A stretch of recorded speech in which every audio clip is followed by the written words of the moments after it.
Assalamualaikum warahmatullahi wabarakatuh. Salam sejahtera bagi kita semua.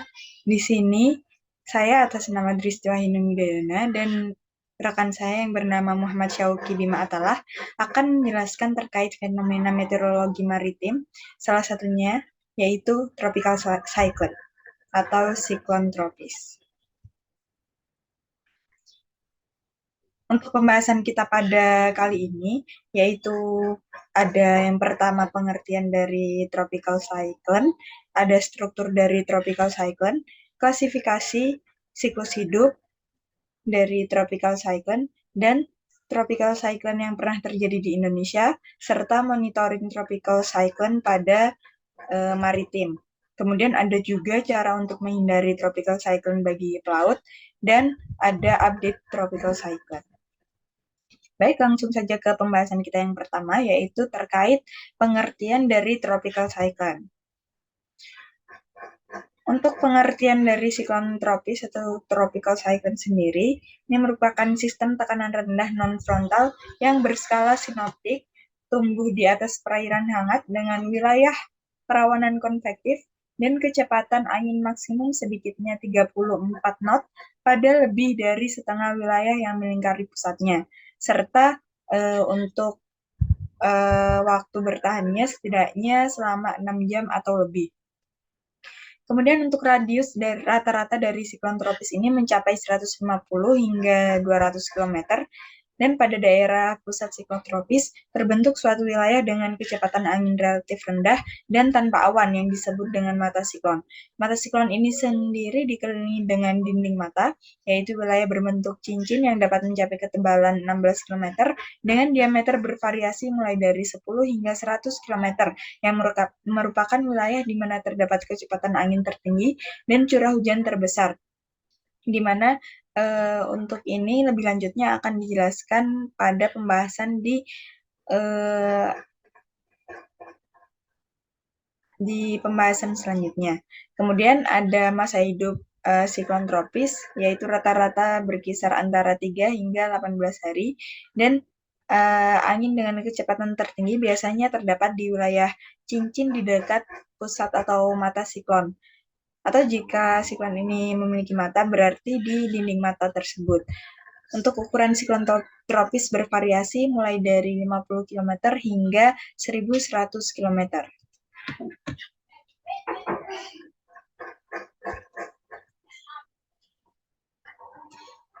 Nah, untuk daerah pertumbuhan siklon tropis mencakup ada di Samudra Atlantik bagian barat, Samudra Pasifik bagian timur, Samudra Pasifik utara bagian barat, Samudra Hindia bagian utara dan selatan, serta Australia dan Pasifik selatan. Untuk sekitar 2/3 kejadian siklon tropis ini terjadi di belahan bumi bagian utara. Lalu sekitar 65% siklon tropis terbentuk di daerah antara 10 derajat hingga 20 derajat dari ekuator. Hanya sekitar 13% siklon tropis yang dapat tumbuh di atas daerah lintang di atas 20 derajat, sedangkan di daerah lintang rendah atau di sekitar 0 hingga 10 derajat lintang selatan lintang utara, siklon tropis ini jarang sekali terbentuknya.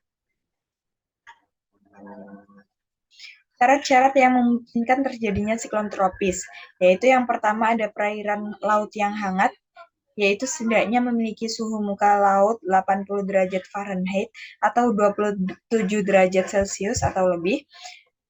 Kemudian syarat yang kedua yaitu atmosfer yang mendingin dengan cepat terhadap ketinggian, di mana ini berpotensi tidak stabil atmosfernya. Kemudian yang ketiga ada udara lembab di dekat lapisan tengah troposfer di sekitar 16.000 kaki atau 4.900 meter. Dan kemudian syarat yang selanjutnya yaitu umumnya jarak minimal 300 mil atau 480 km dari khatulistiwa. Kemudian yang kelima yaitu gangguan cuaca dekat permukaan yang sudah ada sebelumnya. Lalu ada angin vertikal shear kecil di antara permukaan dan troposfer atas. Angin vertikal shear merupakan perubahan kecepatan angin dengan ketinggian. Dan yang ketujuh ada aliran angin keluar lebih tinggi. Lanjut ke pembahasan kita yang kedua, yaitu struktur dari tropical cyclone.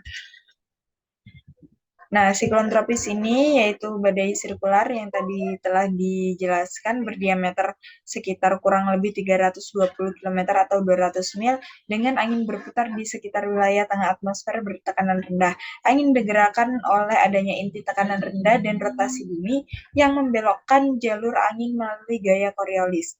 Akibat gaya Coriolis yang disebabkan rotasi bumi ini, siklon tropis berputar berlawanan arah jarum jam di BBU dan searah jarum jam di BBS atau belahan bumi bagian selatan dan belahan bagian bumi utara untuk BBU tadi.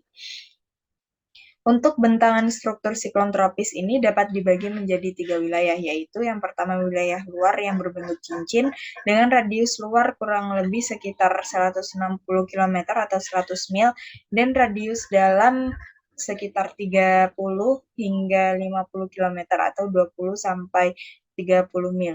Nah, di wilayah ini kecepatan angin meningkat bila makin mendekati pusat. Kemudian ada eye wall atau dinding mata. Ini berjarak kurang lebih 15 hingga 30 km atau 10 hingga 20 mil dari pusat badai dengan kecepatan angin maksimum bila dibanding dengan wilayah cincin luar yang tadi telah disebutkan. Kemudian ada the eye atau mata atau pusat dari siklon tersebut. Di mana di sini kecepatan angin menurun dengan cepat dan udara seringkali ditemui dalam keadaan tenang. Nah, untuk pembahasan lebih rincinya dari tiap-tiap strukturnya, ada yang pertama yaitu mata atau pusat atau eye dari siklon tropis itu sendiri, di mana untuk penjelasannya yaitu merupakan wilayah pusat dengan langit cerah, suhu hangat, dan tekanan atmosfer yang rendah. Untuk tekanan atmosfer di permukaan sekitar 1000 MB, di pusat siklon tropis sekitar 960 MB, dan dalam super typhoon yang sangat intens di Pasifik Barat mungkin dapat mencapai serendah 880 MB. Selain tekanan rendah di pusat, ada juga variasi tekanan yang cepat melintasi badai yang terjadi di dekat pusat, di mana ini menghasilkan gaya gradien tekanan yang besar dan menimbulkan angin kencang yang ada di wilayah eye wall. Kemudian untuk angin horizontal di wilayah pusat ini tidak kencang. Selain itu ada gerakan sinking yang lemah atau subsidensi saat udara ditarik ke dinding mata di permukaan. Saat udara ini tersubsidensi, suhu di pusat siklon tropis kurang lebih sekitar 5,5 derajat Celcius atau 10 derajat Fahrenheit lebih tinggi daripada wilayah badai lainnya. Karena udara yang lebih hangat dapat menahan lebih banyak kelembapan sebelum terjadi kondensasi, mata siklon umumnya bebas dari awan atau langitnya cenderung bersih. Kemudian yang selanjutnya yaitu bagian paling berbahaya dan merusak dari siklon tropis yaitu eye wall atau dinding mata, di mana di sini angin berhembus paling kencang dan curah hujannya paling tinggi dengan awan konvektif yang dengan awan deep konvektif yang naik dari dekat permukaan pada ketinggian yang tertera pada layar. Kemudian untuk angin kencang di eye wall ini didorong oleh perubahan cepat dalam tekanan atmosfer di dekat mata yang menciptakan gaya gradien tekanan yang besar. Nah, angin mencapai kecepatan terbesarnya pada ketinggian kurang lebih sekitar 300 meter atau 1000 kaki di atas permukaan. Lebih dekat ke permukaan, angin tersebut diperlambat oleh adanya gesekan permukaan, dan lebih tinggi dari 300 meter, angin tersebut dilemahkan oleh berkurangnya gaya gradien tekanan horizontal di lapisan udara atas. Nah, eye wall menunjukkan kecepatan angin vertikal terbesar dalam badai yaitu hingga 5 sampai 10 meter atau 16,5 sampai 33 feet per second atau sekitar 18 hingga 36 km atau 11 sampai 22 mil per jam. Meski kecepatannya jauh lebih kecil daripada kecepatan angin horizontal, angin vertikal sangat berperan dalam pembentukan awan konvektif yang menjulang tinggi yang tertanam di dinding mata. Sebagian besar curah hujan lebat yang terkait dengan siklon tropis berasal dari awan ini. Nah, saat udara naik mencapai tropopause yang stabil, yaitu di batas atas troposfer, kurang lebih sekitar 16 km atau 10 mil di atas permukaan, udara mengalir keluar. Gaya Coriolis membelokkan aliran keluar dan menciptakan sirkulasi antisiklonik. Oleh karena itu, sirkulasi horizontal di bagian atas siklon tropis berlawanan dengan sirkulasi di dekat permukaan. Kemudian ada rain bands atau pita hujan, di mana selain sel konvektif dalam yang mengelilingi mata, seringkali terdapat sel sekunder yang tersusun atas pita-pita atau bands di sekitar pusat yang biasa disebut rain bands. Dalam beberapa kasus, rain bands ini relatif tidak bergerak terhadap pusat badai yang bergerak, dan dalam kasus lain rain bands mungkin dapat tampak berputar mengelilingi pusat. Rain bands yang berputar sering dikaitkan dengan jalur badai yang tampak jelas. Di wilayah rain band sendiri, gesekan konvergensi permukaan dan udara atas ke dinding mata meningkat. Hal ini memicu terjadinya hujan lebat yang terkait dengan siklon tropis yang mungkin melebihi 250 mm atau 10 inci dalam periode 24 jam. Kadang, badai dapat menetap di suatu wilayah yang memungkinkan terjadinya hujan lebat bertahan di suatu daerah selama beberapa hari. Dalam kasus ekstrim, total curah hujan dapat mencapai 760 mm atau 30 inci dalam periode 5 hari di wilayah yang ternaungi oleh rain bands ini. Berikut untuk struktur atau anatomi dari siklon tropis, di mana di sini ada eye atau pusat siklonnya, kemudian di sekeliling matanya ada eye wall, dan di sekelilingnya ada rain bands yang menyebabkan banyak hujan. Kemudian lanjut, yaitu klasifikasi tropical cyclone berdasarkan skala Saffir-Simpson. Untuk klasifikasinya, berdasarkan skala dampak tropical cyclone dari Saffir-Simpson,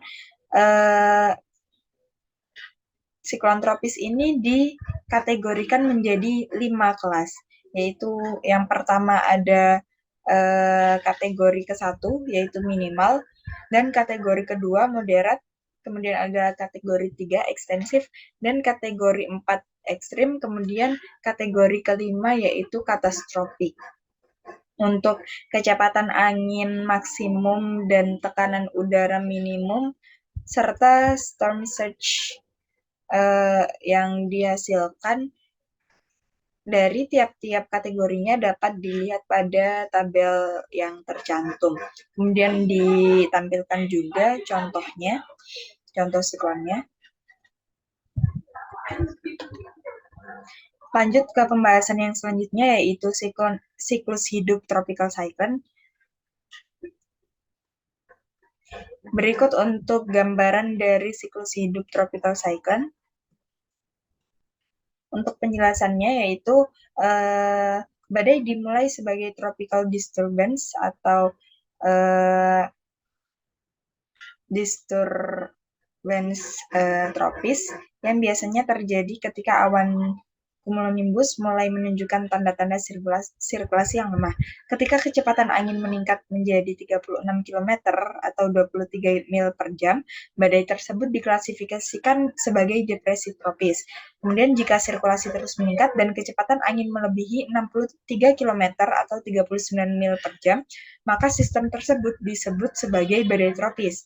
Nah, kemudian, setelah kecepatan angin maksimum melebihi 119 km atau 74 mil per jam, badai tersebut dapat diklasifikasikan sebagai siklon tropis. Nah, untuk fase pertama dari siklon tropis, yaitu fase pembentukan. Fase pembentukan ini didukung oleh adanya perpindahan uap air dan panas dari lautan hangat ke udara di atasnya melalui penguapan dari permukaan laut. Saat udara hangat dan lembab naik, ia akan cepat menjadi jenuh dan melepaskan panas laten melalui kondensasi uap air. Perbedaan suhu antara udara hangat yang naik dan lingkungan yang lebih dingin menyebabkan udara yang naik menjadi terapung atau sinking, dengan semakin meningkatkan pergerakannya ke atas. Jika permukaan laut terlalu dingin, tidak akan tersedia cukup panas dan laju penguapan akan terlalu rendah untuk mendukung terbentuknya siklon tropis. Pasokan energi juga akan terputus jika lapisan air permukaan yang hangat tidak cukup dalam, karena sistem tropis yang berkembang akan memodifikasi lautan di bawahnya. Hujan yang turun dari awan konvektif yang dalam akan mendinginkan permukaan laut, dan angin kencang di tengah badai akan menimbulkan turbulensi. Jika campuran yang dihasilkan membawa air dingin dari bawah ke permukaan, pasokan bahan bakar untuk sistem tropis ini akan hilang. Jadi di fase pembentukan ini sangat dibutuhkan energi dari panas lautan yang hangat gitu buat penguapan dan sumber energi pembentukan siklon tropis ini. Kemudian gerakan vertikal udara hangat saja tidak cukup untuk memulai pembentukan sistem tropis. Namun jika udara hangat dan lembab mengalir ke gangguan atmosfer yang sudah ada sebelumnya, perkembangan selanjutnya akan terjadi. Saat udara yang naik menghangatkan inti gangguan dengan pelepasan panas laten dan perpindahan panas langsung dari permukaan laut, tekanan atmosfer di pusat gangguan menjadi lebih rendah. Tekanan yang menurun menyebabkan angin permukaan meningkat, yang menyebabkan meningkatnya perpindahan uap dan panas yang berkontribusi pada peningkatan massa udara. Pemanasan inti dan peningkatan angin permukaan saling memperkuat satu sama lain dalam mekanisme umpan balik positif. Nah, setelah fase pembentukan ini terjadi, bila berlanjut, maka siklus hidup siklon tropis masuk ke fase intensifikasi, di mana dinamika siklon tropis bergantung pada bagian luar badai yang lebih dingin dari intinya, sehingga suhu atmosfer harus turun cukup cepat bersama naiknya ketinggian. Nah, udara hangat dan jenuh yang naik di tengah sirkulasi cenderung terus naik selama udara di sekitarnya lebih dingin dan lebih berat. Gerakan vertikal ini memungkinkan awan deep konvektif berkembang. Udara yang naik di inti badai juga menarik udara dari atmosfer sekitarnya pada ketinggian sekitar 5.000 meter atau 16.000 kaki. Jika udara luar ini relatif lembab, sirkulasi akan terus meningkat. Jika cukup kering, maka akan menyebabkan udara menjadi lebih dingin dari udara sekitarnya. Pendinginan ini akan mengakibatkan terbentuknya downdraft yang kuat yang akan mengganggu gerak naik dan menghambat perkembangan. Untuk perkembangan kecepatan rotasi siklon tropis, pusat tekanan rendah harus terletak setidaknya 500 km atau 300 mil dari khatulistiwa. Jika gangguan awal terlalu dekat dengan khatulistiwa, maka efek dari gaya Coriolis akan terlalu kecil untuk menghasilkan putaran yang diperlukan. Persyaratan terakhir untuk intensifikasi siklon tropis adalah perubahan kecepatan angin tidak terlalu signifikan bersama ketinggian. Jika angin meningkat terlalu banyak bersama naiknya ketinggian, inti sistem tidak akan lagi sejajar secara vertikal di atas permukaan hangat yang menyediakan energinya. Area yang dihangatkan dan pusat tekanan rendah permukaan akan menjadi bergerak secara terpisah. Jadi, kurangnya gradien suhu ini menyebabkan kecepatan angin tetap relatif konstan dengan ketinggian. Selanjutnya yaitu fase disipasi. Siklon tropis ini dapat menghilang ketika mereka tidak lagi mendapatkan energi yang cukup dari air laut yang hangat. Selain itu, badai yang bergerak di darat akan kehilangan sumber pembentuknya secara tiba-tiba dan kehilangan intensitas dengan cepat. Siklon tropis yang tetap berada di atas lautan dan bergerak ke garis lintang yang lebih tinggi akan mengubah strukturnya dan menjadi ekstratropis saat bertemu dengan air yang lebih dingin.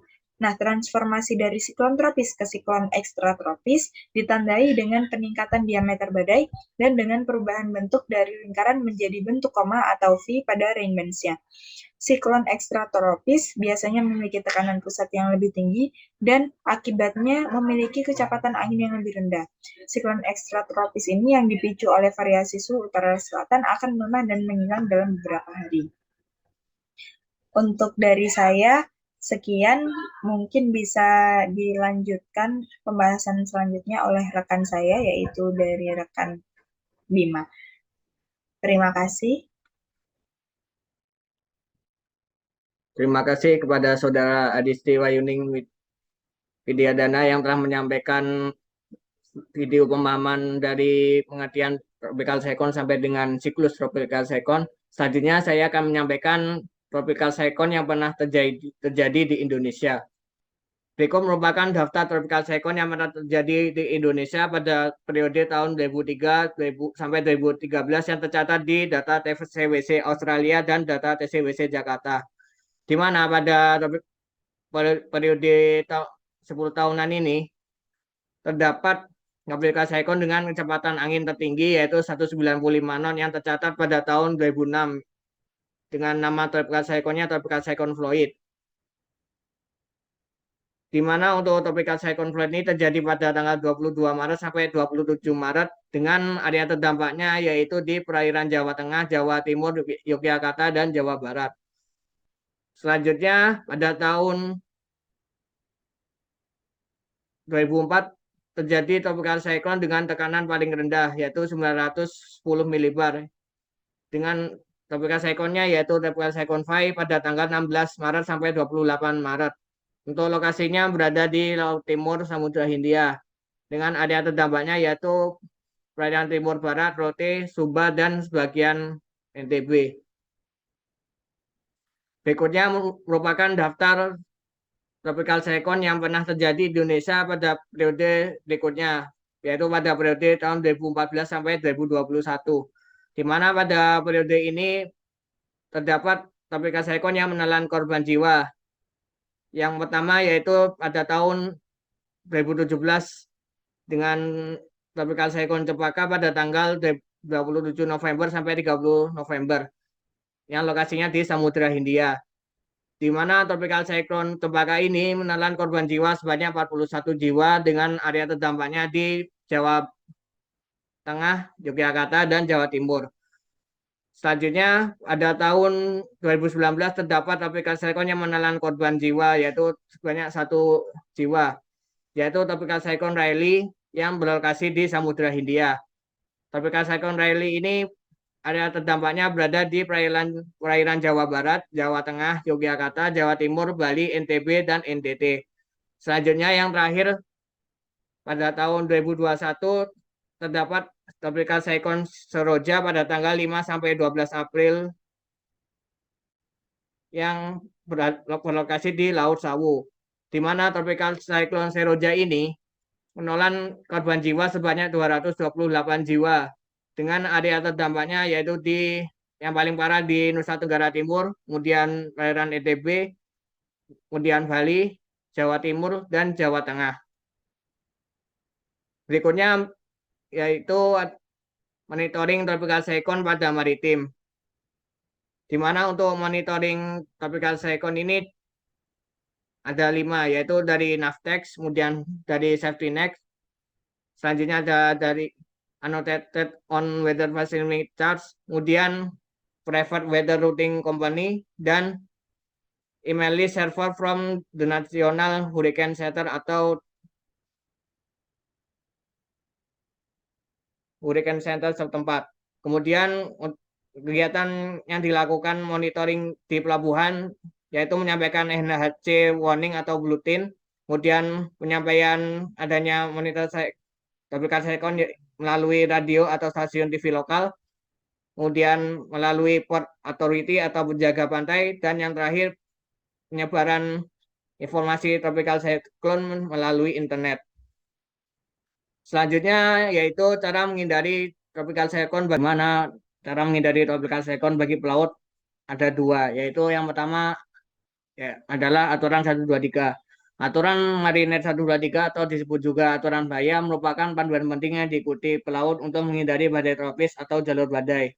Aturan 123 ini mengacu pada kesalahan atau error perakiraan dari National Hurricane Center jangka panjang yang dibulatkan pada masing-masing radius 100 sampai 200 sampai 300 mil laut pada periode 24 sampai 48 sampai 72 jam.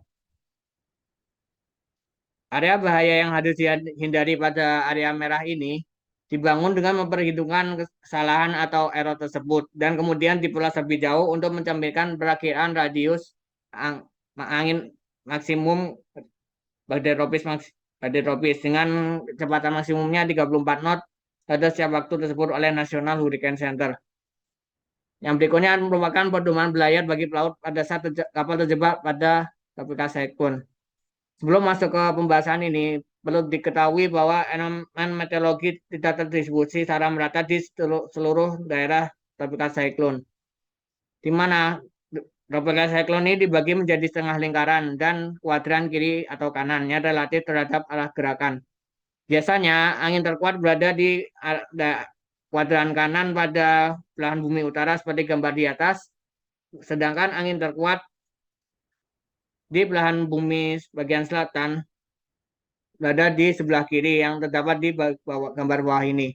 Kemudian lokasi tropical cyclone sendiri relatif terhadap posisi kapal dengan setengah lingkaran berbahaya tetap yaitu di sebelah kanan pada BBU dan sebelah kiri pada BBS dengan angin lebih besar karena angin ditambah dengan gerak maju badai. Selanjutnya yaitu setengah lingkaran kurang berbahaya, di mana setengah lingkaran kurang berbahaya yang terdapat di daerah di sebelah kiri dari BBU dan sebelah kanan pada BBS, di mana angin berkurang dengan gerak maju badai. Gambar berikut merupakan pergerakan tropical cyclone di belahan bumi utara dan belahan bumi selatan, di mana untuk tropical cyclone di belahan bumi utara, arah dari tropical cyclone menuju arah barat laut, utara, timur laut dengan tropical cyclone-nya berlawanan arah jarum jam. Sedangkan di belahan bumi selatan, tropical cyclone bergerak menuju ke arah barat daya, selatan, tenggara dengan arah tropical cyclone-nya yaitu searah jarum jam. Selanjutnya merupakan pedoman belayar bagi pelaut pada saat kapal terjebak di dalam tropical cyclone, di mana pada gambar ini ada posisi kapal A merupakan kapal tepat di depan tropical cyclone. Untuk tindakan navigasi pada kapal, yaitu tepatkan arah angin pada 160 derajat relatif pada bagian kanan kapal. Buat kecepatan terbaik ke dalam setengah lingkaran di sisi sebelah kiri yang dapat dinavigasi oleh kapal. Kemudian berada di arah RF. RF ini merupakan tengah lingkaran sebelah kanan yang paling berbahaya dari tropical cyclone.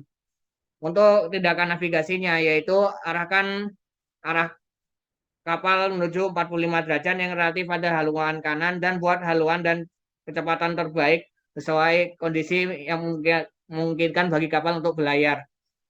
Selanjutnya untuk daerah LF ini merupakan daerah setengah lingkaran sebelah kiri yang dapat dinavigasi. Untuk tindakan navigasinya, tempatkan arah kapal pada 135 derajat yang relatif pada kuarter kanan yang merupakan dan kecepatan terbaik untuk meningkatkan jarak ke siklon tropis.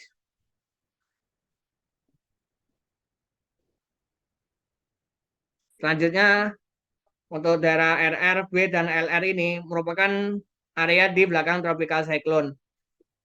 Untuk tindakan navigasi di ketiga arah kapal ini, yaitu petakan angin di suatu tempat di sepanjang sisi kanan dan sesuaikan arah dan kecepatan sesuai kebutuhan untuk mencapai arah kapal terbaik. Kemudian kondisi kapal harus membaik terlepas dari kecepatan kapalnya.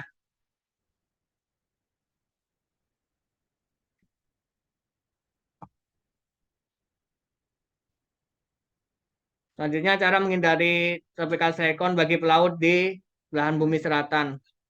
Di mana untuk posisi A ini merupakan posisi tepat di depan tropical cyclone. Di mana untuk posisi A ini tindakan navigasi yang harus dilakukan yaitu arahkan arah angin pada arah 200 derajat relatif pada kuartal pelabuhan yang membuat kecepatan terbaik pada dalam setiap tengah lingkaran yang dapat dinavigasi oleh kapal. Kemudian berikutnya adalah arah LF. Arah LF ini merupakan area yang sangat berbahaya karena berada di kuadran kiri di sebelahan bumi selatan, di mana kecepatan siklonnya sangat tinggi. Untuk tindakan navigasi yang harus dilakukan yaitu arahkan arah kapal menuju arah 315 derajat relatif pada haluan port quarter dan buat jalur dan kecepatan terbaik sesuai kondisi yang memungkinkan untuk kapal untuk menjauh dari area ini. Selanjutnya adalah RF. RF ini merupakan daerah kuadran yang dapat dinavigasi oleh kapal karena berada di daerah yang kurang berbahaya. Di mana untuk daerah RF ini tindakan navigasinya yaitu tepatkan angin arah kapal ke arah 225 derajat relatif pada port quarter dan sesuaikan arah dan jembatannya sesuai dengan kebutuhan kapal untuk mencapai pelayaran terbaik. Selanjutnya merupakan area RRB dan LR yang berada di belakang tropical cyclone. Di mana untuk ketiga area ini yaitu tindakan navigasinya yaitu pertahankan angin di suatu tempat di sepanjang sisi kiri dan sesuaikan arah dan jabatan kapal sesuai kebutuhan untuk mencapai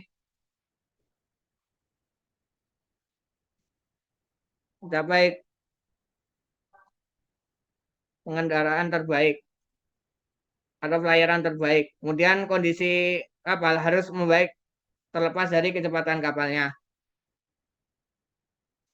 Selanjutnya yaitu tropical cyclone update. Di mana untuk update dari tropical cyclone saat ini yaitu terdapat prospek pertumbuhan siklon tropis di wilayah Indonesia sebelah selatan Katulistiwa yang dikeluarkan pada hari Jumat 23 Desember 2022 pukul 8.40 atau Indonesia bagian barat. Di mana siklon tropis yang saat ini terdapat di wilayah Indonesia pada tanggal 23 Desember yaitu bekas dari tropical cyclone Elly dengan potensi pertumbuhan siklon tropisnya tidak terdapat potensi selama 3 hari ke depan. Kemudian untuk potensi tumbuh menjadi siklon tropis kemungkinan sangat kecil pada 3 hari ke depan yaitu pada hari Sabtu, hari Minggu besok dan hari Minggu dan hari Senin. Dengan catatan kemungkinan kecil terjadi potensi tumbuh menjadi siklon tropis kurang dari 10%, kemudian kemungkinan sedang potensi tumbuhnya antara 20-40% dan kemungkinan besar potensi tumbuh menjadi siklon tropisnya lebih dari 50%. Yang dimaksud dengan wilayah Indonesia sebelah selatan Katulistiwa ini meliputi wilayah yang dibatasi antara 0 sampai 11 derajat lintang selatan dan 90 sampai 141 derajat bujur timur. Selanjutnya yaitu merupakan daftar pustaka yang kami gunakan dalam pembuatan video pembahasan tropical cyclone. Demikian video pembahasan dari saya dan saudara Adis mengenai fenomena meteorologi maritim yaitu tropical cyclone. Apabila terdapat banyak kekurangan, kami mohon maaf. Saya Muhammad Sauki Bima Atala dan saudari Adisri Wayuning Widyadana pamit undur diri. Sekian, wassalamualaikum warahmatullahi wabarakatuh.